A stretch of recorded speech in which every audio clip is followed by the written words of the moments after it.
Hello everyone, my name is Aspen Lillywhite and I'm a Community Rehabilitation and Disability Studies student. Today, my presentation will be looking at the coverage of well-being within artificial intelligence, machine learning, and robot academic literature with particular focus on disabled people. Many of us are familiar with the concept of well-being. It is impacted by several factors as outlined on the left side of the screen, and as a result, numerous types of well-being have also been identified, and there are a few examples on the right side here as well. In addition, various indexes of well-being have also been developed by a number of countries, including Canada.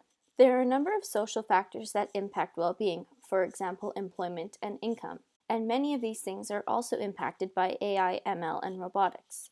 Disabled people are one group that have been identified as having lower overall well-being as compared to able-bodied individuals, and that can also be impacted by AI, ML, and robots. In regard to literature, it is known that the tone of discourses can impact how discussions are shaped, how problems are defined, and the solutions that are sought.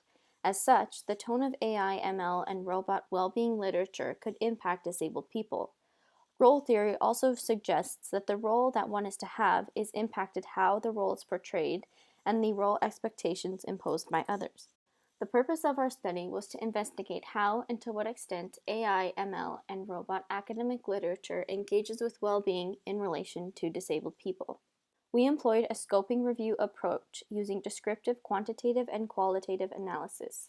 We used EBSCOAll and Scopus as our databases to perform searches. We used key terms linked to AI, ML, and well-being, which generated 573 abstracts following the removal of duplicates. We performed a second strategy in which we used the term robot with various well-being terms, and that produced 482 abstracts once duplicates were removed. In total, of the 1,056 abstracts downloaded, only 8 AI ML abstracts covered disabled people and 18 of the robot abstracts engaged with the well-being of disabled people. Of the 26 abstracts covering disabled people, only 3 were not techno-optimistic. Disabled people were covered mostly from a medical focus in which diagnostic approaches were used that engage AI, ML, and robots. There are therapeutic and rehabilitative applications, and the use of these technologies to help patients improve their well-being. Only 2 abstracts mentioned potential social problems linked to AI, ML, and robots, one being the social impact of inclusive robots, and this study used the Convention of the Rights of Persons with Disabilities to address ethical and political ideas surrounding robots and well-being. And the second one covered social issues around disabled people, in which disability was a demographic factor for their sample population in their study, which used machine learning to understand the social determinants of health. And it's a problem, but it's important to note that disabled people were not discussed as being stakeholders within AI, ML, and robot discourses, governance, or innovation. This table here outlines the various types of well-being that were mentioned within the results. There were 44 different types of well-being identified throughout the 1,056 abstracts. However, only 12 of these were discussed in relation to disabled people in AI, ML abstracts, and 13 within the robot abstracts. The most frequently mentioned types were well-being of the patient, children, psychological, and physical. Social and subjective well-being are highly important to disabled people. However, the frequency of their mentioning in regard to disabled people was very low.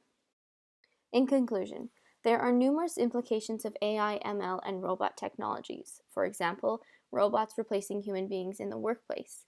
And these technologies also impact social factors that affect well-being. Disabled people are known to have a lower level of well-being.